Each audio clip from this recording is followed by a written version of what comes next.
are back with another episode of Cooking and Crap right here on MREViews Official. I'm your host Frank, and today we are doing crap because there's no cooking involved. Homemade butter, simple, only a couple ingredients. The main ingredient is going to be heavy whipping cream. You want to get a mason jar. Doesn't matter what size, the bigger, the more you got to shake. Fill that jar about halfway. Do not overfill it, you're going to need room to make fluff. The next thing you're going to need is salt, a 1/4 teaspoon, and this will help contract everything as well as add flavor. For this particular batch, we're going to also be adding garlic. This will also be a 1/4 teaspoon.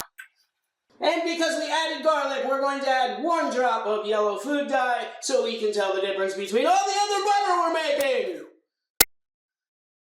Once you have all your ingredients combined, put the lid on this and start shaking. Now this is the boring part because you're going to want to be shaking for about 15 minutes. Shake it off your sneakers. Let me see you shake it, baby, shake it like a seizure. Let me see you shake it off your sneakers. Let me see you shake it, baby, shake it like a seizure. Witches in the moonlight and they're dancing in the graveyard. Like that superstition as the devil deals the same card. Hey babe, Hi. you want to help? No. Get off your sneakers. Let me see you shake it, baby, shake it like a seizure. After about 5 to 10 minutes of shaking, the whole thing's going to turn white and it's not going to sound like anything anymore because you turned it into whipped cream. However, keep shaking. You should eventually start seeing the jar clear up and this will start contracting into a solid form again. That means you're doing it right.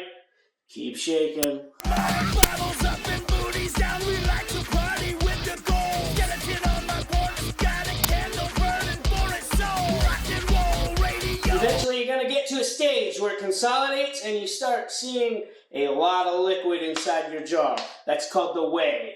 You want to open your cap, drain the whey, put the cap back on, and keep shaking. Eventually you'll get it to where it stops making so much whey, it's less and less and less, and that's about the time you want to pull it out because you got butter. Splat! I like to take a paper towel and put it over it for a few minutes. It will help dry up any of that extra whey. Once you have it all dried up, you basically got your butter. It's done. Now there's a few things you need to know at this point.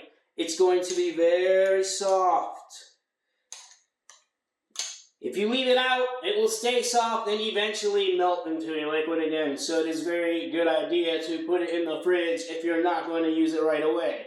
Once it's in the fridge, it will cool, it will harden, and you're good to go. If you want to use it soft, pull it out of the fridge for about an hour before you need to use it, and it will be soft again. Otherwise, keep it in the fucking fridge. Or stick it up your ass, it really doesn't matter. Thanks for tuning in. Take care.